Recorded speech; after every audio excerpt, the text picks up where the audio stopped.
Hello, my name is Inigo Montoya. You killed my father. Prepare to die. Oh.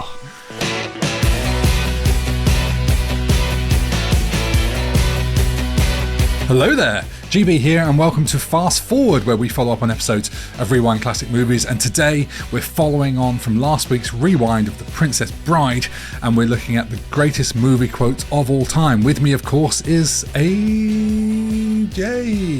Hello, my name is Aaron John Cookson. I'm a washed-up elite fencer.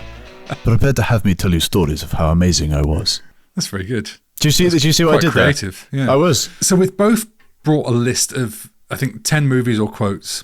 They've got top tier iconic. Yeah, like more or less. Like, maybe more than 10. Yes. But I also have a long list of honourable mentions. So do I. We'll do them in between 2 and 1. Okay, right? cool. How did you find putting together your list? Man, it was fucking hard. The thing is, hard. I didn't know where to start, right? I didn't know where to start. I was like, God, okay. And then I'm thinking, and then, dude, the floodgates. And then suddenly I was like, whoa, that's way too many. I need to not, like, it was just, and I want to categorically say early on that this is just the quotes today. Like, there are, like, that I could remember today. There are so many other quotes from films. I had way too many. I mean, I don't, what I'm trying to say is I don't think these are my top 10. These are just top 10 that I can think of today. I could, yeah. I could probably have put together a top 100 quite easily. Oh, easy. So we should say, right, what's the criteria? For me, it's standout lines that are memorable, or when I read them, I can hear them in the character's voice or be vividly taken back to the scene, or things that sort of become memes or I just use regularly in life. That one. Like you say, we should say this is a personal list. There are going to be things people disagree with and lines we don't rate as highly in our lists as perhaps they deserve, and perhaps for reasons we can talk about, don't make it while some others do. We should also acknowledge there are so many, we can't mention them all. So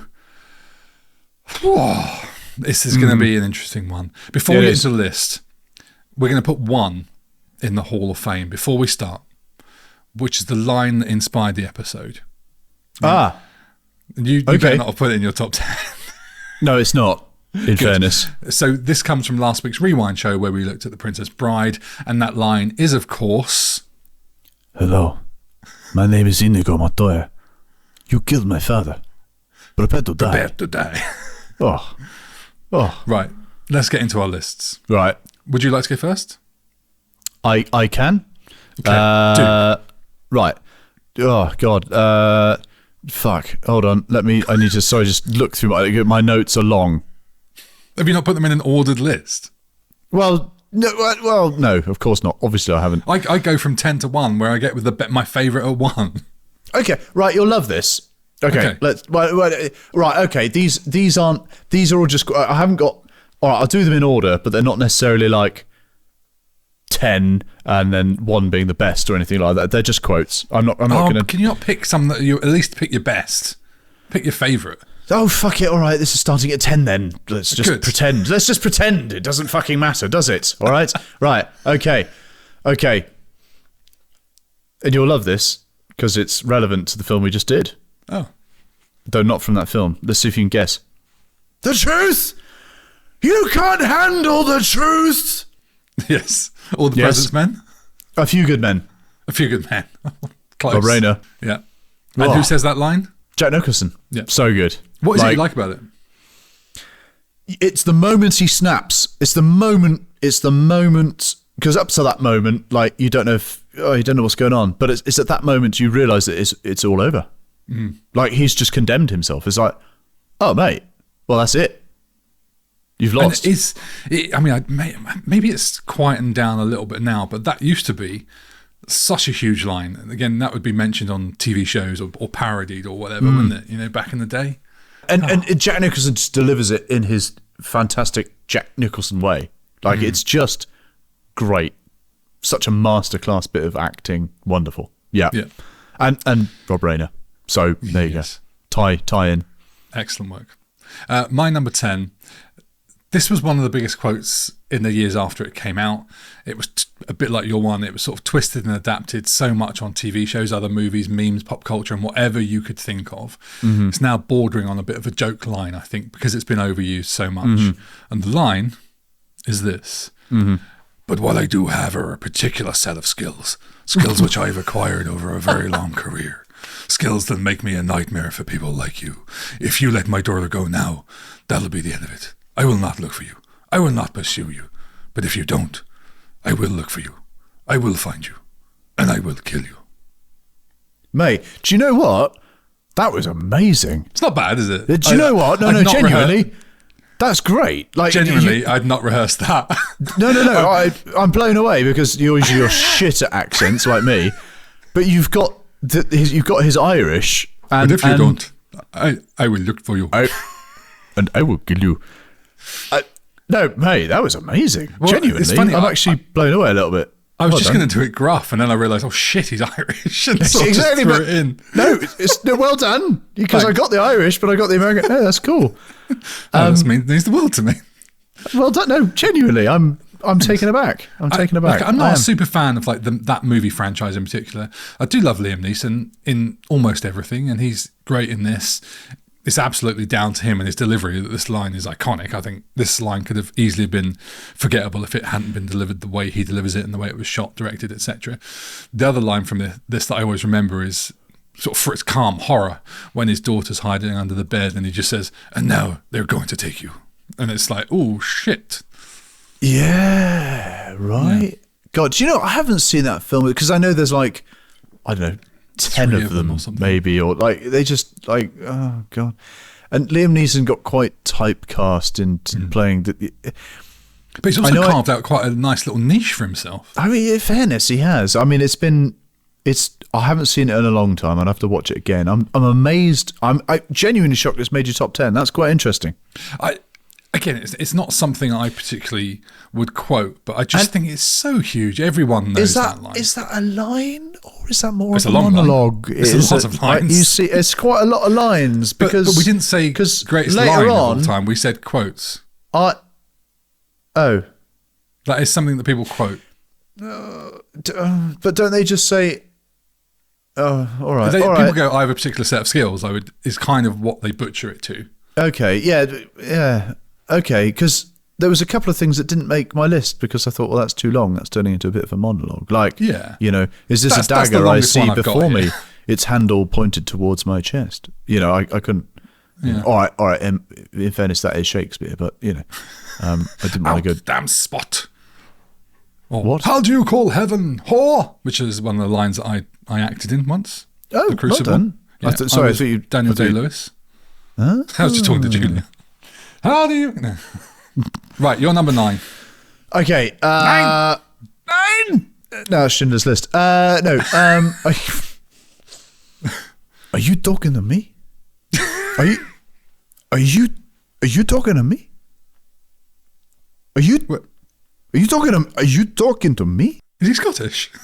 I can't do that sort of like New York, Italian. Here. You're talking to me? Hey, are you talking to me? Are you talking to me? That as much as just have an hour podcast. Just that. Hey, you talking to me? Are you talking? It's not bad. It's getting there. Hey, are you talking to me? Aubrey, hey, listen, hey, Rat, are you talking to me? I'm sorry, no, let's stop this. I just want to watch Lethal Weapon 2. Are you talking to me, bro? Bro. Right, no, listen, that whole scene, I've not seen the film in years, but it's so good, and it's all ad-lib. Like Scorsese confirmed. What is the movie?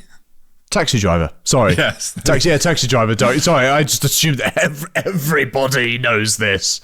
My apologies. A Taxi Driver, directed by Martin Scorsese. When he's in front of the mirror and he's trying to be a bit dangerous. He's trying to be a bit. It's so good. And it's just that. I think the whole thing's ad libbed. It's all just filmed. It's just like go and just run with it. And it's so good. It's classic, isn't it? Really, it had to be in this list. I feel. And I thought actually it might be one of the ones that you'd got, maybe. It's funny, isn't it? Because I think it's one of those lines where you write that on paper, and that's never going to be a takeaway line that people quote from a movie. It's the same with, and I don't know if either of us has got it on the list. I mean, I know if I've got it or not, but I'll be back from Terminator. You don't look at a script and go, oh, it says I'll be back. But that becomes a catchphrase. I know. I don't have it on my list because it's so fucking obvious. I don't either, spoilers. Because it's just, we've done it. And it was on my list. I'll be honest, it was on my list and I took it off. Okay, yeah. I just thought it's a bit... I thought it's obvious everyone's going to, but you I'm not Hall of Fame it. Yeah, it is easily Hall of Fame. Of course, it's Hall of Fame. Yeah. I mean, it's kind of a tragedy that neither of us has it. I sort of left it out thinking you'd put it in. Oh dear. Oh, that's quite funny. Go on then. So Taxi Driver's in. Right, my number 9 is one of the greatest films of all time. The genius of Spielberg directing, a great cast, great writing by Michael Crichton and David Coep. And the delivery's spot on and perhaps perfectly over the top from one or two of the actors. And they've all just reunited for a Super Bowl ad for a tech company to recreate scenes from the movie if things had gone differently, which is amazing. It's really good. If you haven't seen it, check it out. And this is where endless lines that could make their way into this. Your scientists were so preoccupied with... this is terrible. Oh, mate. No. God, this is great. Go on. Keep murdering it. I love it. Well, your scientists were so preoccupied... I feel like I've gone into some sort of Star Trek. Your scientists were so preoccupied. They there, Mr. Picard. Your scientists... Oh, God. How does he talk? Hang on. Oh, go on. Right, I'll stop. Go on. And action. Your scientists were so preoccupied with whether or not they could... No, fucking hell, I'll do it again. Your scientists were so preoccupied with whether or not they could that they didn't stop to think if they should. Terrible. I love There's it. also God creates dinosaurs, God destroys dinosaurs, God creates man, man destroys God, man creates dinosaurs. And then Laura Dern just says, dinosaurs eat man, women inherit the earth. Yes. You've got Hold On to Your Butts from Samuel L. Jackson, which I say all the time. And then you've got Robert Muldoon's Clever Girl. Oh, yes. That's my takeaway from that one. And then Grant asks Malcolm if he's married, and he says... yeah, I'm always on the lookout for a future Mrs. Malcolm. But my favourite takeaway from this movie is when Henry Wu says, you're implying that a group composed entirely of female animals will breed? And Dr. Ian Malcolm says, no, I'm simply saying that life finds a way. That is my favourite line. But I also do use quite a lot the line, the whole, didn't ask if you could stop, think if you should. That thing. I say that all the time. Yeah. You like Jurassic Park? I do. It's one of my chat up lines. You like Jurassic Park? It's great. So quotable. It's a great film. I mean, I remember seeing it at the cinema. It was the big film you had to go and see at cinema. It was big at this time. 94? No, earlier. Earlier? I think. Jesus. Was it 93? Christ, I don't know. I could be wrong. Are you looking it up now? 93. 93. Your turn, number 8. Because we're doing the accents as well, aren't we? Right? This is the comedy of it, isn't it? We're going to try. Well, yes, try. Badly. Oh, no. Roads? Where we're going, we don't need roads. Actually, that was more Murtaugh, wasn't it? Yes. Doc Brown. It's funny you mentioned this because this was in my top 10 for the longest time until I took it Oh, out. excellent. Because it's so good. Yeah. Well, It's one of so my good. favourite lines in it is he says, wait a minute, Doc, are you telling me you built a time machine out of a DeLorean? And he's like, the way I see it, Marty, you're going to build a time machine into a car. Why not do it with some style? Style, that's the one. Yes. That's maybe golf. Where we're going, we don't need roads. Oh, it's just so good. I think it's at the end of a film. Don't need roads, Riggs. I don't. Where we go, we don't need roads. Yeah, it's the end of the Okay. Is it the end? Is it number 1, number 2? I don't remember, but it's just great, and it's end like of it's one, start of two, basically. It's the end of 1, start of 2, and it just sets it up. And it's like, oh my god, like Back to the Future will return. Like, yes, just great, amazing. Like, it immediately just came to it was like, well, so that one. It just came to my mind. It was like, yep, that one. I want that one. My number 8 is going to be nobody else's line that's in anyone's top 10 ever, I imagine. Right. This is an old film about a useless bloke who gets given a job running a rural train station. This is a film called Oh, Mr. Porter from 1937. I was just going to say, it's Mr. Porter, isn't it? You've talked about this so much. 1937. Yes. It was the Clarkson, Hammond and May of its time. And I said I was watching a lot of old Top Gear and Grand Tour in last week's Rewind. And this is what came to me. So it's that sort of trio. You've got the same characters, the same chemistry. You've got the grumpy, incompetent leader. You've got the old slow one, and you've got the young whippersnapper. Mm-hmm. It's that Clarkson, Hammond and May thing, but in No Mr. Porter in 1937. And they did several films together as this trio. And so much of the comedy is dependent on the context and seeing the movie, because to most people listening to this, they won't have a clue what I'm talking about, and it won't sound at all funny, like most lines that are written down without the actual performance. Sure. It is one of the funniest films I've ever seen. I love watching it regularly. It totally formed my sense of humour, and the way they go from normal conversation to suddenly shouting at each other is something that I do far too often, and I've realised I do it to some of my team members who I manage, and it may not be the most appropriate management style. Yes, but I've just got a couple of lines that I'm going to say from it. There's so it's set on this old railway station. It's this incompetent, bumbling bloke who's trying to make a sort of, just making a hash of it, really.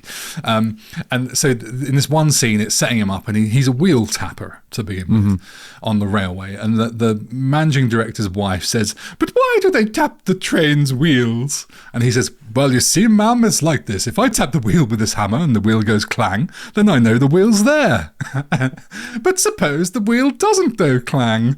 Well, then I know the train's gone." It's so stupid. And it's set in a place called Buggles Kelly in Ireland. And one of the guys is doing this little bit of gardening, and he's put the word Buggles Kelly in flowers by the railway station. And he walks past. And I'm just going to call him Clarkson. Clarkson walks past, and he says, "Oi, there are 2 L's in Buggles Kelly." And the May character says, "Can't do that. It's 13 letters. Unlucky." And Clarkson says, "Oh, we'll take one of the K's out. No one will notice." It's like, so it's Buggles Ellie. Like, it's so subtle in a way. But one of my favourite lines is that everything on this station is either too old or doesn't work, and you're both. but and I referenced it, this last line. I referenced at work the other day. We were trying to find a solution to a problem, and we were just spitballing ideas, and someone just said something that was so irrelevant because it was so not in the realms of anything we were able to do. And I literally just said the punchline of this bit I'm going to do. They're trying in the film. They're trying to move a railway carriage out of the middle of other railway carriages and things like this. And Hammond's character says, "If we had a crane, we could lift it out." And Clarkson says, "If we had a crane, if we had some dynamite, we could blow it out."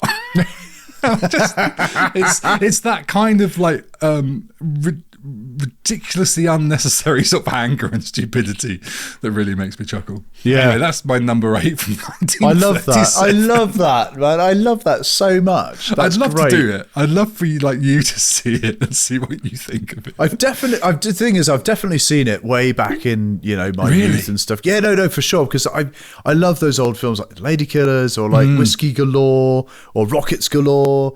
Operation Petticoat. All those like classic films from that era that they are brilliant, and the thing is, they set cinema up for what we know today. They were the absolute forebearers of cinema, and it's just great. Especially some of the English stuff that happened. If this was a list of quotes most used by my family, this would be number 1. Excellent. Right, you're number 7. The thing is, you got to set it up. So bring me everyone. What do you mean, everyone? Everyone. Oh. This is name that film. Oh, is it Leon? Yes. Luc Besson. This is Gary Oldman. God, so fucking good. Like, he can have an Oscar for that part alone. Do you know the background to this? Man, it was he was taking the piss. Yes. He was taking the absolute piss. And then he decided to do one more just to make someone laugh and make the director laugh, right? But it chills my blood when I see that. Like, oh my God. Like, it's incredible. His face, his veins, everything, the delivery of it is just sublime. Like, whoa, fuck. But I find it funny that Gary Oldman thought, well, this is just a joke take. Yes. You know, like you've got like this kind of award-winning performance that we think of, and Gary Oldman's going, no, that's ridiculous. Yeah. It's funny, isn't it? Yeah. It's great. Yeah. Like, it just, again, that was just instantly came to mind. Like, oh yeah, Gary Oldman doing that bit. When was the last time you saw that? I haven't seen it in years. Years. I mean, I couldn't even tell you. Like, a long time ago, ages ago. But I love Luc Besson. I mean, he's one of my favourite directors anyway. And we may or may not be coming on to that very shortly as well. Ooh. My number 7. So my number 7, I mean, it's such a great character, and almost anything that comes out of Harrison Ford's mouth could end up being a great quote. Mm-hmm. Now, almost. Which Harrison Ford are we talking about? Are we talking Harrison Ford in space or Harrison Ford in some sort of tomb? Well, it's almost not as quotable as you might imagine across the franchise. Is he just get his gun out and shoot someone? There's some great lines throughout the movies, but most are just winners from Ford's delivery, and it is Indiana Jones. Okay. And you've got things, for even lines in the movies that aren't Indiana Jones that for me are so quotable and memorable. You've got the whole Temple of Doom, oh no, Shibai, oh no, Shibai, oh no, Shibai. And you got the rams, da-da-da-rams, and it's like, oh God. But the Indiana Jones lines, the number one has got to be, it's not the years, honey, it's the mileage. That was a terrible. Well, hey now, oh my God! It's not the years, honey. It's the mileage. There you go. You go. That's Indiana Jones. It belongs in a museum. Yes, that's the classic. Fly, yes. Land, no. I don't know what that was. That was awful. I know I didn't know you could fly. It's like, fly, yes. Land, no. They're flying a plane, aren't they? I think they're going down at this point. Yeah. And one of my favourites is his father, Sean Connery, and it's in Last of the Crusade, and the Nazis are asking what's so important about Jones Sr.'s Grail diary amidst a sort of huge pile of literary works on fire, and the Nazi asks him, what does it... maybe I shouldn't do that. What does the diary tell you that it doesn't tell us? And Connery just says, it tells me that goose-stepping morons like yourself should try reading books instead of burning them. Which, apply that to any current political scenario you may wish. Oh, mate. The thing is, I like that film when he bumps into Hitler and then he just signs the book. I think it's brilliant. I love that. Oh, man. They are great films. The first 3 are great films. Great films. And 5. I would say I don't like 4, but 5 I think is actually excellent. I can forgive it. I like what they tried to do. What I dislike is, I mean, obviously, living in Greece, I'm a diver. I know all about the Antikythera mechanism, and the fact that actually what they present as the Antikythera mechanism isn't anything like the Antikythera mechanism that we know. Therefore, it must be a terrible movie. Yeah, absolutely. Great. So I've got the mock-up here. In fact, I'm looking at it now, and just no. Anyway, should we talk about your 6 instead? Let's do that because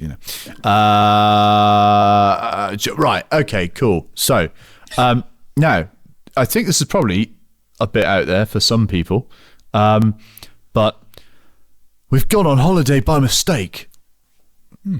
Right. So I assume that's not the whole line. No, that's it. So there's this great film that I love watching from time to time called Withnail I. Okay. Directed by Bruce Robinson, and it's just so much fun. 2 failing jobbing actors who are basically alcoholic, and they go away to this country cottage, and it's just brilliant. And the whole film is just a downfall of them, and even now today, like for example, I demand to have some booze, like booze. Like even earlier, I was like, oh, booze. I just walked into the kitchen. I just wanted a drink. I was like, booze. I must have some booze. it's just imminently quotable. So of course, when we're talking about quotes, I thought, God, yeah, Withnail I, because I say it all the time. I must have some booze. I must have some booze. I mean, great film. Have you seen it? Are you aware of it? Do you know, it's one of those I don't honestly know if I've seen it or not. No, fair enough. It was a long time ago. I mean, it's very cult. I mean, the lowest of the low budget side of match. And Richard E. Grant back in the day, I don't think it's particularly big. I don't think many people have seen it, probably outside the sphere of the UK. But it is so much fun. It's a great film. What's funny is I work with someone who is just like Richard E. Grant. And, really? And yes, just in his normal life, he really reminds me of him all the time. Funny. Lovely, absolutely enjoy. But when was the last time you watched Withnail I? Oh, God. I don't know. 4 or 5 years ago, maybe. Right. Some time ago. Yeah.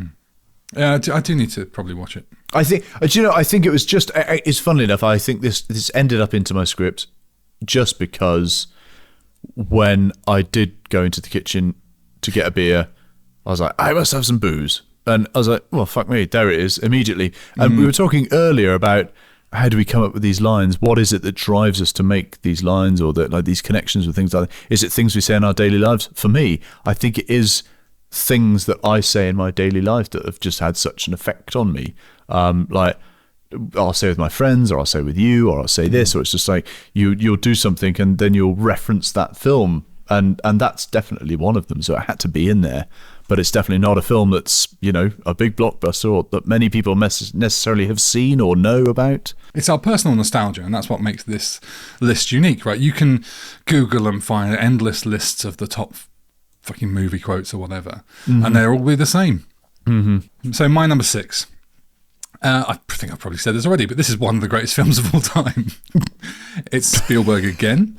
And this is where I started noticing a trend. A lot of the films on my list have this sort of core cast of 3. Jurassic Park, Oh Mr. Porter, this, and Teaser, my number 1. Ding ding. Also is a cast of 3. I don't think, maybe there's something about the interplay of a trio that helps create great dialogue, but anyway. Oh, maybe. Yeah, okay, that's interesting.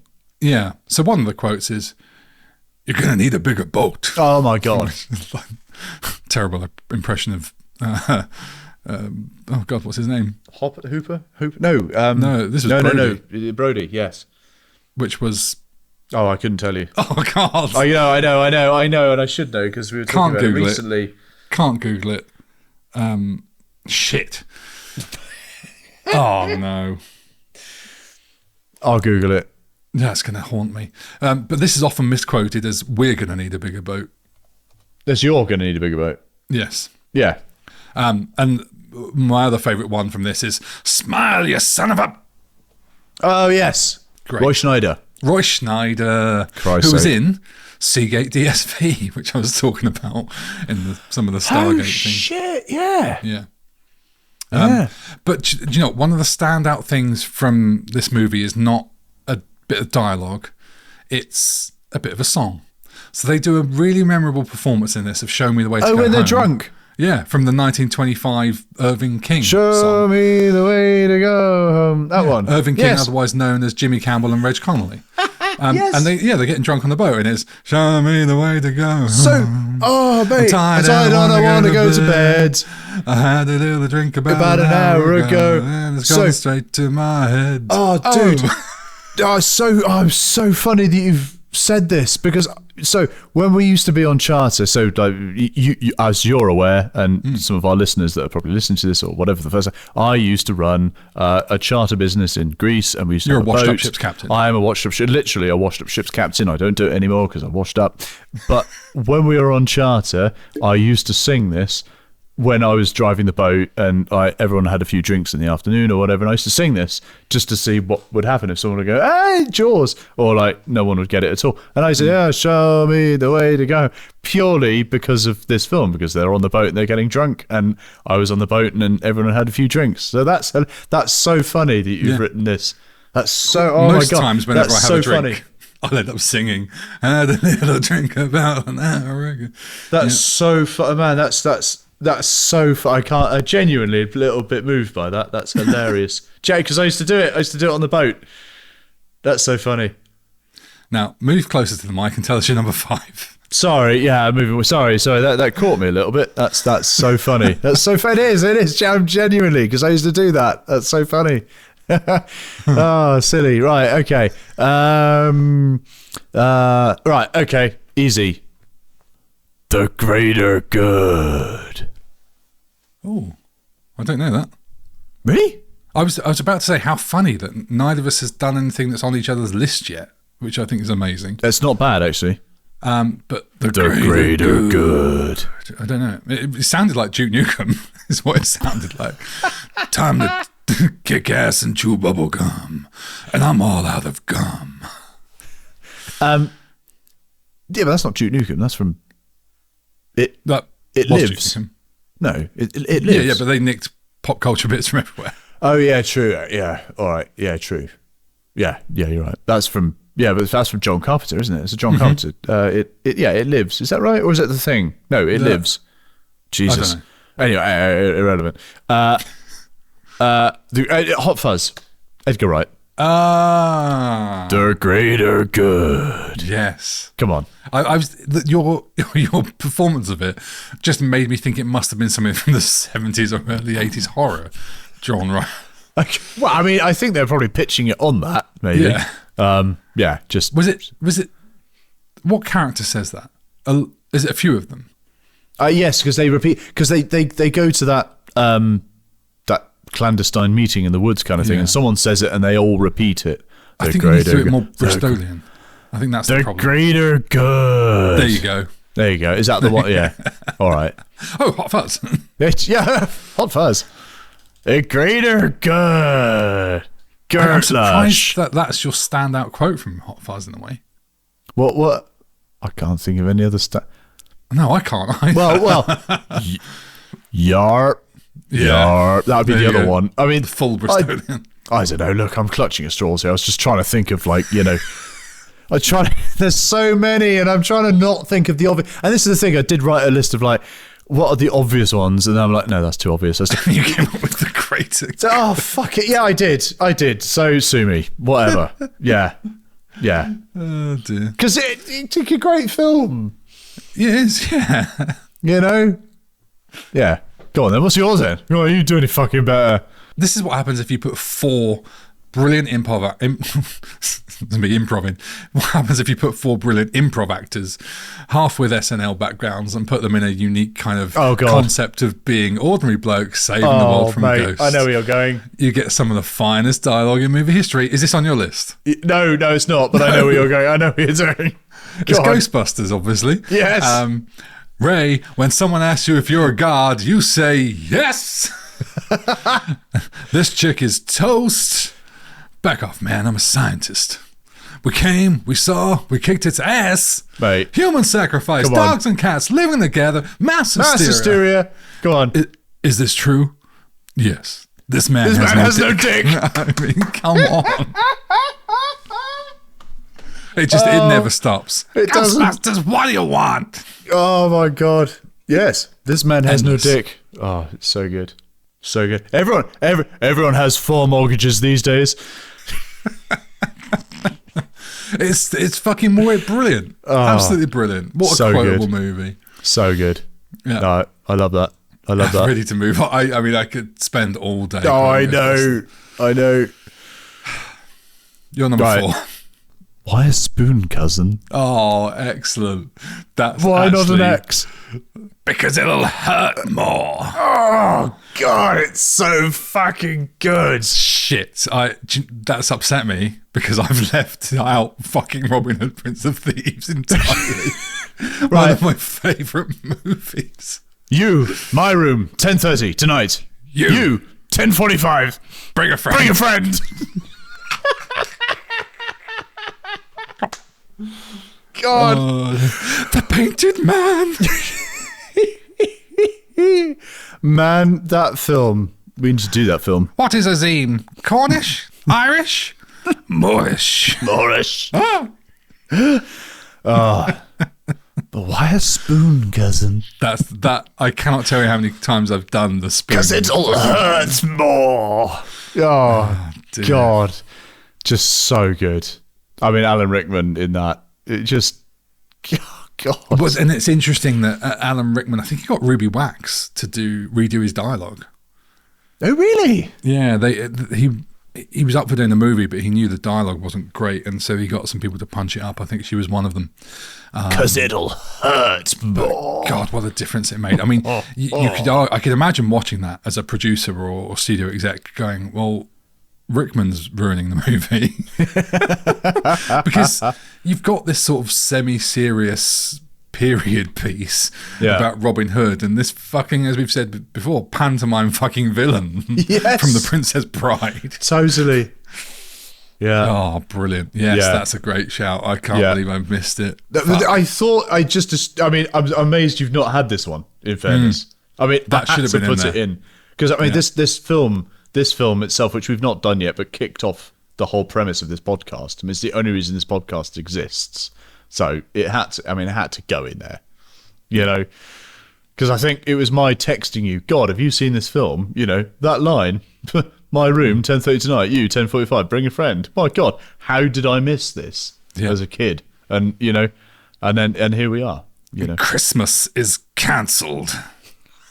And make the stitches small. I mean, it's... so good. God. So good. Come back to your microphone and I'll do my number 4. Okay, go on then. If you don't have this, I'll be surprised. Oh. We did this in season 1, and even though we've always loved it... you're doing it, aren't you? I'm doing it. Oh, hey now, Ming. It's not hey now, Ming, though, is it? I didn't, well... That's what we've made it. Is that what we've made? Do you know what? I don't remember. Well, hey... This kind of thing really pisses me off. What's his name? Is it not Ming? No, Ming's from Flash Gordon, you did. That's what we did in the Flash Gordon episodes. We said, wouldn't it be good if Kurt Russell played him? Oh, fuck. It's just become a thing now. What's the character's name in Big Trouble in Little China? I don't know. Shit. Lopan. Oh, Lopan! Well, hey now, Dave.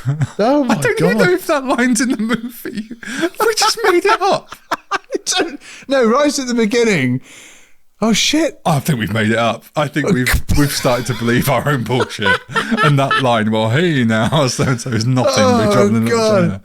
So, yes. I didn't put this in because I knew you were going to do it. And I'm so glad you've done it because I didn't put it in because I knew one of us was. We are bad at this.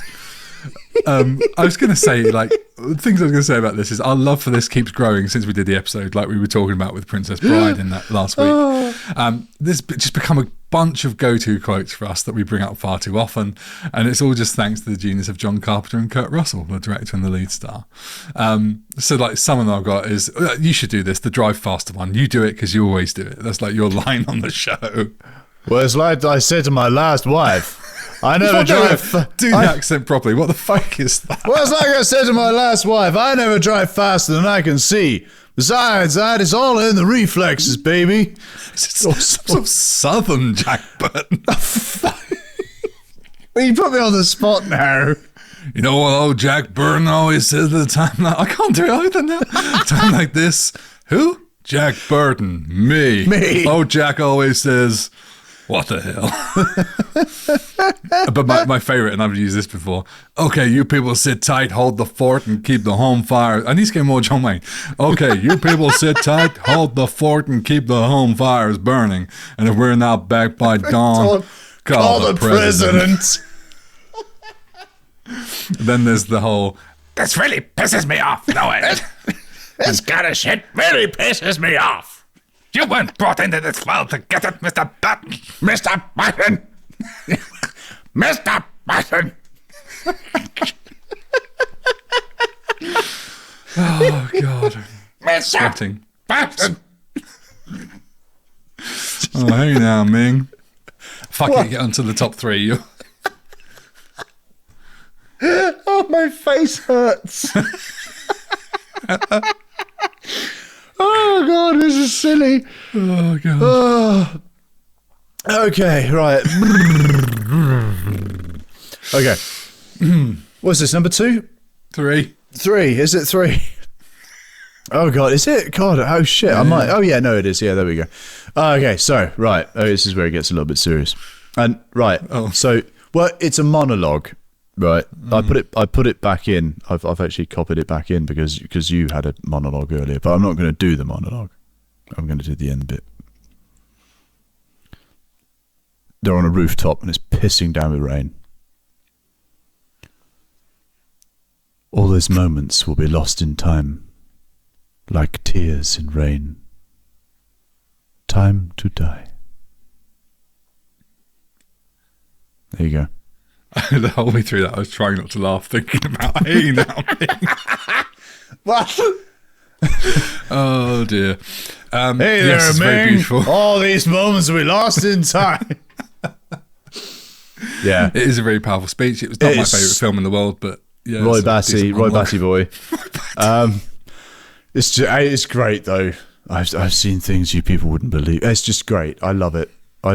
It's just wonderful. It's such a wonderful. I mean, I know it's a monologue. It's more than just a line, but it's just stunning. It's just stunning. Had to go in there because I love it to bits. I'm doing a lot of monologue work with my son at the moment because he's got his Lambda exam coming up, and we're doing the monologue from Macbeth. Is this the dagger I see before me? And we're doing different ways of looking at it and different enunciations and different parts of it. And there's so many different ways you can play with it. And we actually looked at this particular speech, this particular monologue as how it would be delivered, what you're feeling, what you're looking at and how you're seeing it. And it's so powerful. It's so good. I love it so much. So do you think in the future kids will be studying the Big Trouble in Little China dialogue? Because they should. They should. But what's funny about hey there, mate. What's funny about the Blade Runner dialogue is, compared to some of the others that are on our list already, it very much feels like a written piece of dialogue. You know, some of them have been improv'd, or their simplicity or down-to-earth nature of just being an everyday line is what sort of makes it unusually quotable. This is very beautiful and poetic and all that kind of thing. Well, it is much more Shakespearean. It is very Shakespearean, but okay, so it's not ad-libbed, but actually, oh God, what's it? Rutger? He's Dutch, isn't he? That one. He rewrote it. Oh. He rewrote the whole thing because he got he got the script. He's like, that's cool. He's like, do you mind if I change it? And I don't know. I mean, I might be very wrong, but I'm very certain that he rewrote it and they didn't know what he was going to do, and they did it on the take. He said, here it is, and he delivered it, and that was that.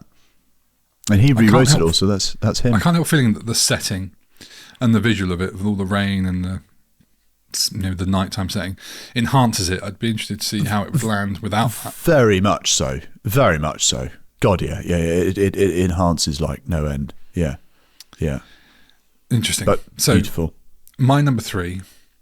Regular listeners to this podcast won't believe I've put this film so low in the rankings, and you possibly may not either. I can't quite believe I've done it myself, because it's chock full of iconic quotes that are pure pop culture, even for people who've never seen the movies, and I think that's testament to the films in first and second place that I've chosen. A few weeks ago when we did our favourite movie Aliens episode on Fast Forward, I put Yoda at number 1, and he plays a part in getting this on the list. Ding ding, it's Star Wars. I can't believe this isn't number 1, to be honest. I know. I was expecting. It was like, well, what's my number 1 going to be? There is no choice, Mr. Button. I mean, the quote, you got, I am your father. And I'm sorry, what? Was that Frank Oz? I am your daddy. Do or do not, there is no try. And then, did you really just say, I am your daddy? Yes, I thought it was a nice modern twist. May the force be with you. I mean, whatever accent you want to do that in, now that's just become a line that everyone in the world knows. Back in the day, you had, it's a trap. Or Harrison Ford's, Carrie Fisher says, I love you. And he does his infamous, I know. That's infamous, is it? Yeah, because it's like one of the sort of, I don't fucking know. quotes unquotes, one of the most romantic lines ever, for its sort of realness of Harrison Ford playing it down. It was meant to be, I love you too. And Harrison Ford was like, oh, my character wouldn't say that. And so he sort of just put, I love you. I know. I quite like that. Here's one I use all the time. If people say they haven't done something or can't help me, or I feel they're just mildly useless, and I say this to Julia all the time. I just say, you have failed me for the last time, Admiral. Oh, nice. So is that when he strangles the guy with the force? Pretty much, yeah. Is that him? Yeah, okay, that's that scene. All right. But one of the most powerful ones, which I think is relevant to now, if anyone ever, we wouldn't be the first people to compare Star Wars with modern day politics. And this isn't even. Got to be careful what you say, because you've got to go to America next week. To Miami very shortly. This is from the prequels, and the Empire is just about to become a thing. Democracy gone out the window, with a dictator emerging, and Padme Amidala, Luke's mother, Anakin's sort of secret wife, who is a politician. She's in the Senate, and she says, so this is how liberty dies, with thunderous applause, which marks the end of democracy. Oh. Powerful for its, brilliance. That is Star Wars at number 3 for me. Number 2, AJ. Okay. I would have followed you. My brother. My captain. My king. I am the captain now. I am the captain now. I can't think what movie this is. Boromir. He dies at the end of the first one. Yeah. The Fellowship. And it's because I recently watched it. Well, recently, over Christmas. And it was quite powerful and poignant. So it jogged my memory. This came back to me as I was writing this, and I thought, do you know what? That was actually quite nice. It's quite because he's quite a flawed character in a way. Old Boromir. And it's only when he's dying that he realizes that actually, no, my son is better than, the whole part. I don't know. It's just that moment. It's like, oh God, he's there. He's got all the arrows in him. Yeah. I'm glad you mentioned that line, because I think I'd had this in my honorary mentions, because initially I was going to put it in, then I took it out quite early. Oh, interesting. I just went for I didn't have this quote down. I just had the predictable "Run, you fools!" or "You shall not pass." You shall not pass. I was doing this the other day somewhere, out in public with the kids, really to embarrass them. I don't really remember, and I was saying it really loudly, and it was very fun because it's very quotable, isn't it? And that's what puts it on the list, but not on mine. Yeah. And then that's good. Do the line again. I think you should do the line. I think it's easy. Which one? The main one that you pulled out at first. I would have followed you. My brother, my captain, my king. That one. But obviously, and I know this is actually a separate film, but I'm going to class the whole trilogy as a film. Sure, that's fine. I've done the same. They like filmed it all as a wanna, and my friends, you bow to no one, and that's huge. That's huge. That's massive at the end, where it's just like, no, don't you dare bow to me. Even the most like stone-hearted person would, whoa. It's great. And it's funny because I've only been watching. I only watched it at Christmas time recently because I know one of our Patreons watches it religiously every Christmas time. The extended versions. Christ Almighty! I mean, I didn't watch extended versions. I'll give you that much. But I hadn't seen the films in such a long time, and actually, they are bloody brilliant. They are stunning bits of film. You've almost gone a bit David Attenborough now. They are stunning bits of film, and if you watch them very closely, you can see as the hobbits come and the king walks towards them, they go to their knees, and then actually Viggo Mortensen's character says, My friends, you bow to no one. And the whole film is delivered succinctly at the end there. If this was a list of, if we do visual, most iconic characters, he goes in Viggo Mortensen. He looks incredible in these movies. Oh. And you know, he was doing it quite, he used to take that sword with him everywhere. Really? Like, he stayed in character. I mean, he went full method. Full method. That's your number 2. That was. What's your number 2? So we've got my number 2, and then we've got our both 2 number 1s. So there's 3 movies left, and we haven't duplicated yet, which blows my little mind. If you haven't got my number 2 on your list, you fucked up. I mean, you've definitely not got my number 1. I know you haven't got my number 1. Oh, okay. I'd almost be surprised if you don't have my number 2 or my number 1, but I didn't put Prince of Thieves on the list, so who knows? Right, my number 2, this could have been a clear winner for me. There are so many incredible quotes from this one character in this franchise, which spans over 60 years. Oh my God. It's a he hasn't done it. Oh my God, I've not got it. I've not got it because it's just too many of them. Yes. I can't. It's a joint love of ours. We quote it all the time, and it just brings us so much joy. I'm not going to beat around the bush because even his name is an iconic line. Oh my God. It's Bond. James Bond. Very good. Oh my God, it is, isn't it? Oh, I didn't put it on because I can't. It's a franchise. I can't. I mean, it is a line, but it's so big.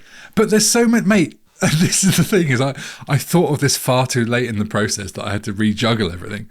And you've got, like, his name, like you just did. You've got Shaken Not Stirred. You've got And I Thought Christmas Only Comes Once a Year. There's no sense going off half-cocked. Just keeping the British end up, sir. and then you got.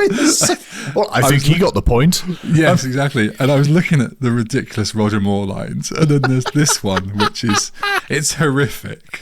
Which I can't quite believe I'm going to say it, but it's that should keep you in curry for a few weeks. God. Fuck no. I've never killed a midget before, but there can always be a first time. But who should want to kill me, sir? Humiliated tailors, outraged chefs, jealous husbands, the list is endless. Oh my God. And then, for your eyes only, when Blofeld's hanging off the chopper, all right, keep your hair on. Yes! Oh my God. But one of my favourites is the man with the golden gun, when Sheriff Pepper is in the car with Bond, and he frighteningly asks if he's going to drive over a wrecked bridge, and Roger Moore, the normal, very stiff upper lip British spy, says, I sure am, boy. I mean, I think I've told this on the podcast before, but I was not that long ago, a couple of months ago, in Miami with a team of people doing some filming, and I was with one of my American friends who is, let's say, considerably younger than me, and he's a man who is, let's say, on the dating scene. And he would of an evening phone up some young ladies, and he would pass them to me, and I would just do my Roger Moore. I would do Lecce Roger Moore to these girls in their 20s, and just like, well, you sound very fun. Maybe I should take you out for a drink one evening. And they would say things to him. I mean, they don't know who I am or what I look like, but they would say, pass me back. No, hang on, I've got to do the American girl, hang on. Hey, pass me back to the British guy. And I just thought, I'm doing pervy Roger Moore. Sure, like you really don't want to know. Oh, amazing. It was some of the most fun I've had.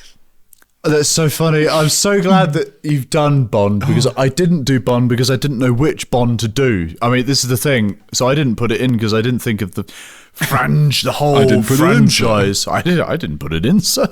Oh my God. I mean, you're such a cunning linguist, James. I mean, it just doesn't end. I mean, God, I couldn't do it. So I didn't do Bond. So well done. Absolute magnetism, darling.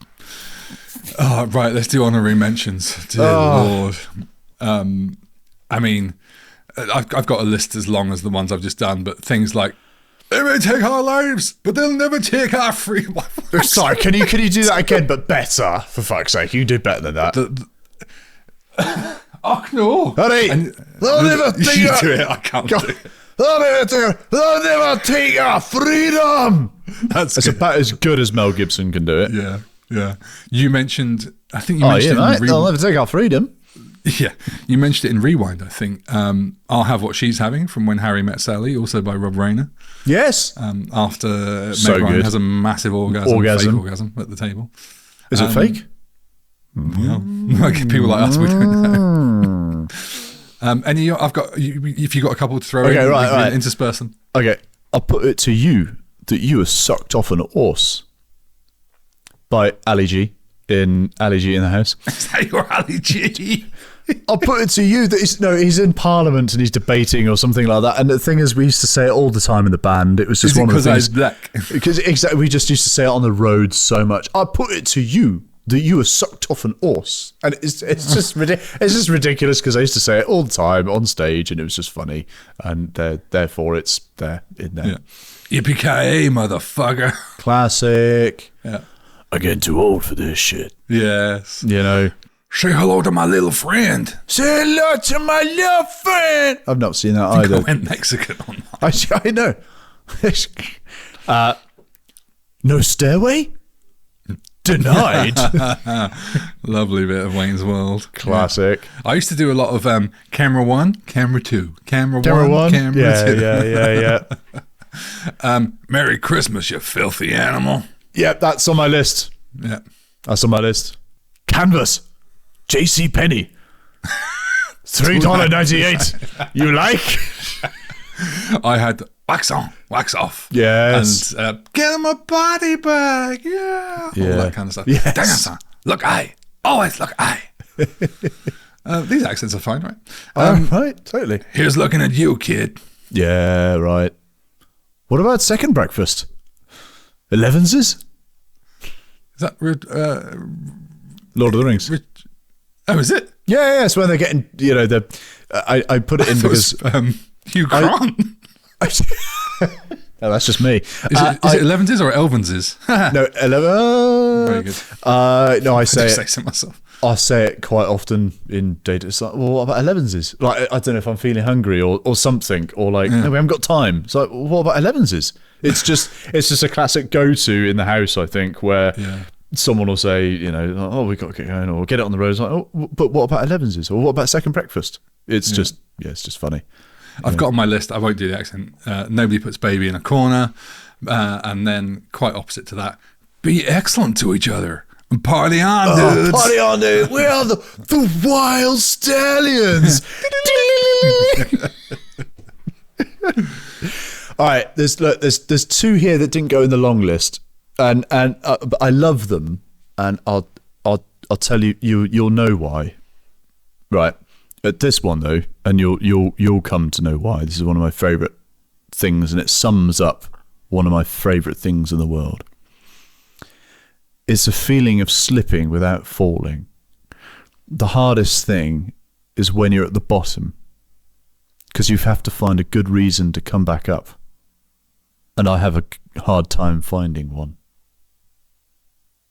It's said in The Big Blue, or Le Grand Bleu. Music directed by Eric Serra. Directed by Luc Besson. And she, that lady, I forget what her name is, she asks the character Jacques what diving feels like. Like, what does diving feel like? And it's like, and that's it. I mean, it is, obviously, I mean, I've been a diver since I can remember. I taught you became a diver because I've taught you, and so and it's a feeling of slipping without falling. The hardest thing is when you're at the bottom, because you have to find a good reason to come back up, and holy shit, it is. For me, diving is an escape. As soon as I go under the water, as soon as I'm under, as soon as I leave the surface and I go down, nothing anymore in the world is real for me. Or all of anything that's on the surface just stays on the surface. There's no tax, there's no debts, there's no worry, there's no anything that I have to think about, because I'm now in another world. I've literally gone to another world. And oh god, it sounds like I'm waxing lyrical, but it's so true. Waxing on. Wax on, wax off. Waxing off. It makes sense. It's just the thing for me was that 2020 year when I moved out to be with you in Greece, that what you're just saying about cutting everything else off and no tax, all that sort of stuff, I took that to the extreme by not only leaving like my whole life behind and moving to Greece and spending most of my time underwater with you, but even the life above water was so simple because there was no real bills or anything like that. Like what we got paid got us through, and that was enough. You know, you had food, you had friends, and that was it. You know, there was nothing outside of that, and it was a very simple life, and it does make life a considerably different thing. Do you remember, like at the where we were working at the time at that dive centre, there was no signal down there at the dive centre, and also my phone broke really early on at the start of the scene. I didn't have a phone for the entire summer. It's wild, isn't it? And I fucking miss that. You know, absolutely. I miss that so much. And there's one more line from one of the other characters, Enzo, who is the friend and also, you know, not the antagonist to Jacques' protagonist, but they're competitors, but they're good friends as well. And anyway, Enzo, he says, I was 17. I was so in love with her. I tried to die for her. 2 years later, I can't even remember her name. Time erases everything. And it's just it's so lovely. Like it's so like brutally, casually philosophic about love and memory and moving on. I mean, he's French, so like, you know, whatever. But time is the greatest healer, as they say. Don't they?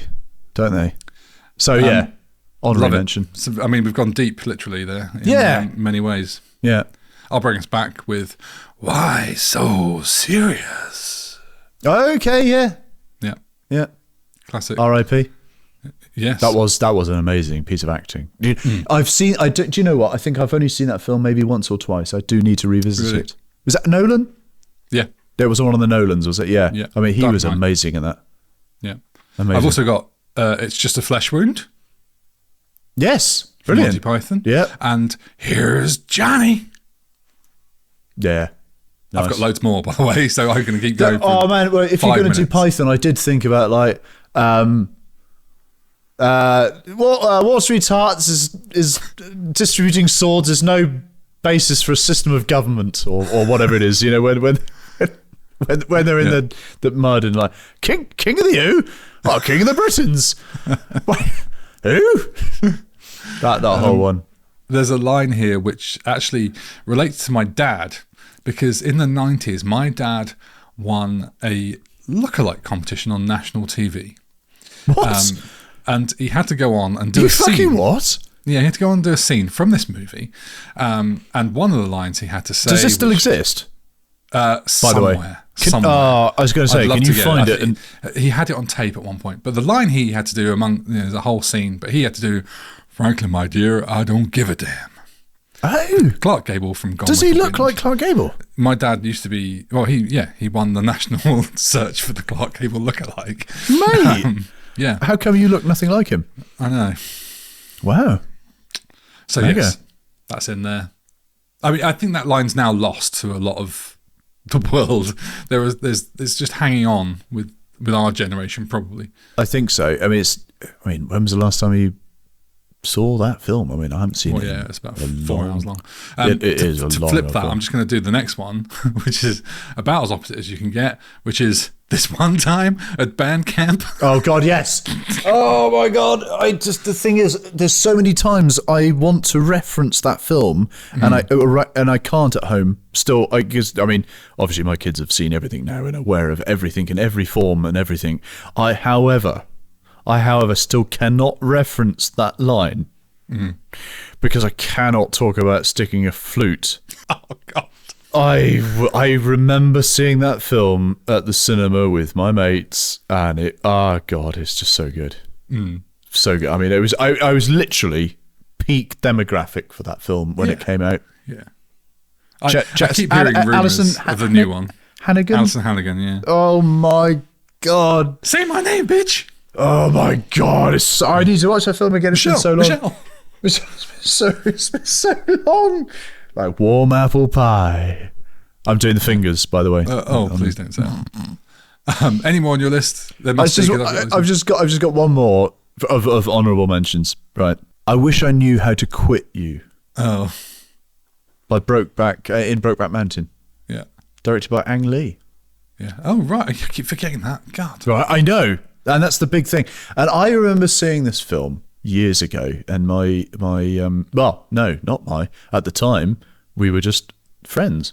And my now wife, basically, was trying to set me up with a friend of hers. And we went, no. That'd be perfect for this story. No, however. My now wife used to think that I was homosexual. Four of us went to the cinema, and five of us went to the cinema. She was trying to set me up with her mate, and I just wasn't interested at all. I was actually only interested in her. Then two dudes who she thought were homosexual, who fucking weren't. It's just, I remember watching it, going in thinking this is going to be fucking weird. Like, two gay cat. What the fuck is this? I mean, I've seen some films in my time, and it was beautiful, actually. It was lovely, and that was heartbreaking. It was brutal. I mean, the whole film is actually quite brutal, and it's been a long time since I've seen it. And it's a gorgeous film. It's a gorgeous film. If you like two men, getting on. I don't really want to watch two heterosexual people in a love movie, really. So it's never really appealed. It is a beautiful film. Only heard good things, apart from homophobes. They don't like it. Genuinely a beautiful film. A beautiful film. Because that particular line is harrowing, and it's always stayed with me. It's just like, I wish I knew how to quit you. Nice. I just can't quit you, baby. One of my favourite lines, so much so that I can't read it without him making me laugh, is, "Gentlemen, you can't fight in here. This is the war room." That's fucking Strange Love. Strange Love. Oh my God. Brilliant. Yeah. Yes, mate. Absolute quality. Fucking hell. Yeah. We did sort of, I'll be back, hasta la vista, baby, all that. Yeah. And the only other one that really stands out is, Mom always said life was like a box of chocolates. Oh, yeah. You never know what you're going to get. Yeah. Jenny. Jenny. That's a good So that's all the honourable mentions. Now it's time for the number ones. Finally. God, fucking this hell. podcast that's going on a bit. Isn't it? It's just a showcase for This is funny. I've had so much fun doing this one, though. It's just been hilarious. Your number one. Okay. It would be funny if now we get to the ones and we both have the same. No, you won't have this. No, it's actually a song. Okay, I don't have it. No. Do you want me to sing it, or do you want me to just say it? Yeah, go on, sing it. Take it as another greatest thing you'll ever learn is just to love and be loved in return. From? Go on. No idea. Really? Oh, you're miserable, aren't you? Can't say that online, can we? Moulin Rouge by Baz Luhrmann. Oh, okay. Musical. I know it's a musical. It's a musical. Do you know how many musicals nearly came into this, in fairness? Oh, I'm glad it was only this one. Who knows? No, that's your number one quote of movie history. Now, I don't know what it was or why it came to my head, and I don't necessarily think it may be number one, but it is tonight. So it's all been a waste of time, this entire episode. The thing is, how do you quantify it? Because tomorrow night I'd probably come up with a different 10. This is just the 10 that's just tonight. And I love that film so much. It's beautiful. It's beautiful. Obi-Wan Kenobi. It is Obi-Wan Kenobi. It's about a love that can't be, and it's just gorgeous. It's just absolutely gorgeous, and it brings me to tears. And all right, I know it's a song written by Nat King Cole, and the whole story behind how Nat King Cole came to write the song is actually gorgeous as well in itself. But it's fucking harrowing. I think something that brings you to tears qualifies as a number one entry. It's gorgeous. And I watched it recently. I mean, the last 6 months or so, I think I watched it with the kids and stuff like that. It's just great. The whole film is a wonderful showcase of wonderfulness, and I love it. So there you go. Today, right now, that's my number one. It's interesting that of all these amusing quotes and fun that we've had talking for over an hour, that you choose something that brought you to tears for your number one. And for my number one, Look, I might be in an emotional place, having talked about Rob Reiner, the director of Princess Bride. Oh no! Oh god, you're going to go there, aren't you? And the impact his death had on me in the last episode. But it feels quite fitting that you kicked off your number 10 with a Rob Reiner movie, and this is my number 1. It was almost Bond, but I think the Bond lines are amusing, but this has the edge because of the wit, the genius, and the uniqueness of how they fit into the movie they are from, which is itself genius and unique. They're from an ensemble cast, but the standout for me is someone who was in The Princess Bride, the movie we did with last week. Oh my god! And that's Christopher Guest. And the movie is, of course, Spinal Tap. And the number 1 quote is probably, "Yeah, but these go to 11." Oh mate, brilliant! I knew it.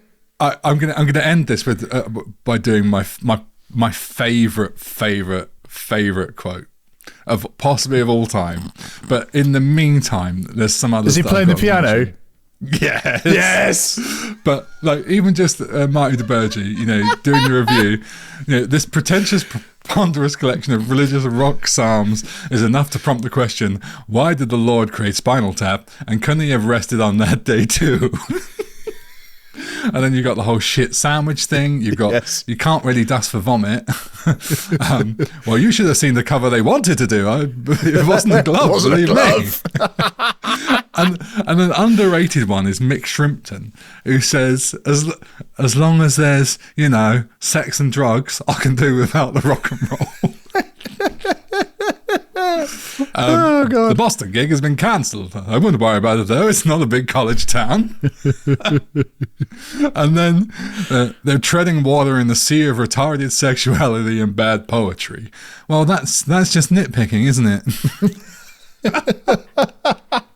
Oh mate, there's so many lines in this. It's ridiculous. And then the very last bit of that movie is Tufnell and DeBurgi sort of role playing, and Tufnell asks what he would do if he couldn't be a rock star. Go on. And role playing being a salesman, and they go back and forth, and they're really getting into it. And then DeBurgi asks, "Do you think you'd be happy doing that?" And Tufnell replies, "Well, I don't know. What are the hours?"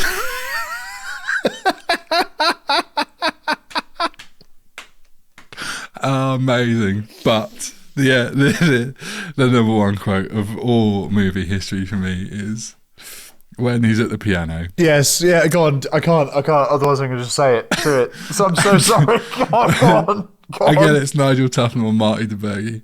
And Tufnell's whittling away, and he says, "It's part of a trilogy. It's a musical trilogy I'm working on in D minor, which is the saddest of all keys." The saddest of all keys? People weep instantly when they hear it. I don't know why. Just simple lines intertwining, very much like I'm really influenced by Mozart and Bach, and it's sort of in between those, really. It's like a Mark piece, really. It's sort of, or why do you call this? Well, this is called Lick My Love Pump.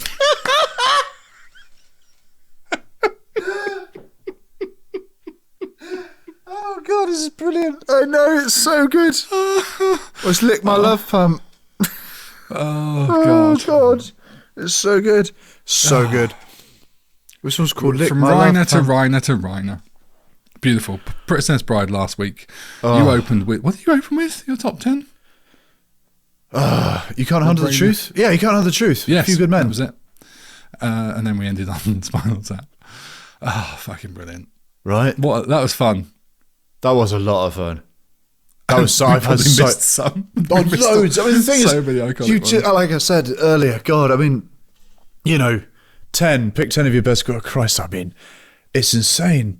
I'm just trying to think off the top of my head today. Like, well, these are the ones I came up with, and trying to discount some of the most obvious ones. I'm trying to think a little bit left field. Some of the stuff that I say in day-to-day life. There's so much. There's so much, and like I said, it will change tomorrow. So this is just the top 10 of today. I could so easily have had Bond as number 1 because there's so many. If we started to look back at this and found out that the recording hadn't worked, I wouldn't be that upset because it's been fucking hilarious. I know. It's been good fun. It has. Right, you should do your usual outro. But anyway. Shit. Right, I need to find that script. This is the only bit. This is like literally This is the only bit that's scripted, isn't it? So I have to fucking find it somewhere. There's certain irony to you not being able to do something that you've done 50 times. Well, I haven't learned it. I mean, I could learn it if you'd like, but off book. But anyway, but are we going to do this accent? What accent should we do this? Oh, that's a good idea. Yeah, let's jazz it up a bit. All right. Why not? What accent? I'm gonna do my bit as tough now. What did I have? Why don't you do your Scottish? That was quite good. Oh no, but one of our Patreons is quite Scottish, and I don't want him, unsubscribing because we can't afford to do it. Too anymore. late, I think, after the last couple of episodes. Right. Well, we get Glasgow, right? Your ma. Anyway, please. I tell you, fucking hang on. I need to pour myself a drink before we do this. Fucking hell. Right. Hey. Fucking. Anyway. Is the pouring the drink part of the character? I poured if so, you probably just want to do some smack or something. Fucking like. Sorry, Simon. Anyway, please leave us a review on your podcast platform of choice, pal. Whether that's Apple Podcasts, Spotify, or whatever. It all really helps. I was almost going Indian then. Right. You can find us on YouTube, Instagram, Facebook, TikTok, at Rewind Classic Movies. Right. If you want to drop us an email, it's rewindclassicmovies@gmail.com. Right, well, that's the show. Thanks so much for spending time with us. If you want to come hang out and get behind the scenes updates, bonus content, or early access to the episodes, then head over to our Patreon where you can get a backlot pass for just $5 a month. Join me and AJ next week for the main Rewind show, as we'll be going to 2000 and a movie about a rock star secret agent and action sequences that make you go woo. It's Mission Impossible 2. Oh, woo. John Woo, director. Oh, that's the woo bit. I knew that. I must have something to do with it. Oh, fucking. Number 2? Yeah. Oh, mate, you're fucking joking. Limp Bizkit. Limp Bizkit. Metallica. Take a look around. Is Limp Bizkit fucking every time? Yeah. Oh, God, that is a shit film. I cannot wait. Oh, God, I fucking can. Really? See you next time. Oh, no. No. Genuinely. Douglas Scott. Oh, God. All right. Fucking whatever. Bye. Bye. Bye.